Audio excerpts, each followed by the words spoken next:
ये कहानी शुरू होती है एक छोटे से गांव से जहां एक बहुत धनी व्यापारी रहते थे। आसपास के लोग भी उनका काफी सम्मान करते थे। उनका व्यक्तित्व उनको दूसरे लोगों से अलग बनाता था। एक बार उन्हें एक बुजुर्ग आदमी सड़क के किनारे मायूस बैठा दिखाई देता है। पूछने पर वो व्यापारी से बताता है, सुबह से मैं फल बेचने के लिए बैठा हूं, लेकिन अभी तक एक फल भी नहीं बिका है और दिन ढलने को आया है। बस मैं यही बैठकर सोच रहा था कि आज रात कैसे अपने परिवार का पेट भरूंगा। यह सुनकर व्यापारी बहुत भावुक हो जाता है और उनके सारे फल खरीद लेता है।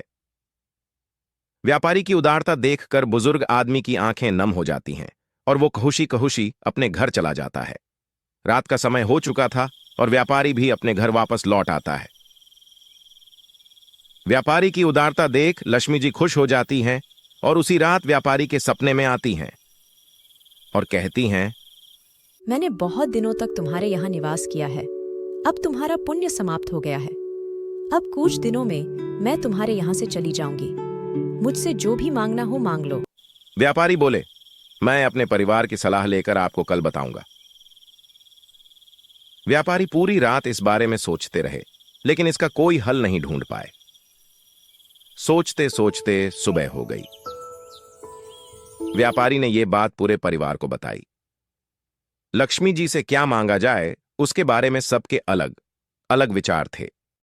परिवार में कोई कह रहा था कि इतनी धन दौलत मांग लो कि पूरा जीवन आराम से बीत जाए, तो कोई कह रहा था कि जीवन भर के लिए अन्न मांग लो।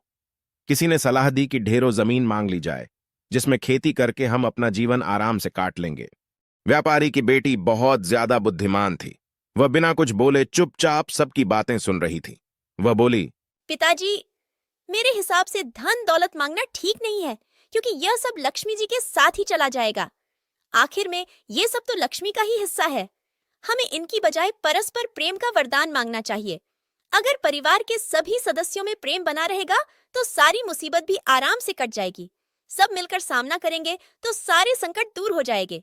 उनको अपनी बेटी की बात बहुत ज्यादा पसंद आई। दूसरे दिन सपने में लक्ष्मी जी से उसने परिवार का प्रेम मांगा। लक्ष्मी जी बहुत प्रसन्न हुई। उन्होंने कहा, जिस परिवार के सदस्यों में आपस में प्रेम होता है, कभी भी लड़ाई नहीं होती है, वहां से मैं कभी जा ही नहीं सकती। और इस तरह उनके घर में लक्ष्मी का वास हमेशा के लिए हो गया। इस कहानी से हमें यह पता चलता है कि हमें परस्पर प्रेम पूर्वक रहना चाहिए।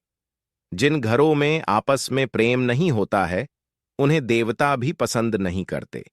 एक बार स्वयं लक्ष्मी जी ने इंद्र को बताया था कि वे कहाँ निवास करती हैं। गुर्वो यत्र पूज्यन्ते यत्रावाहनाम सुसंस्कृतम अदंत कलहो यत्र तत्र शक्र व साम्यहम। अर्थात जहां घर के बुजुर्ग और गुरुओं का सम्मान होता है, जहां सभ्यता पूर्वक बात की जाती है,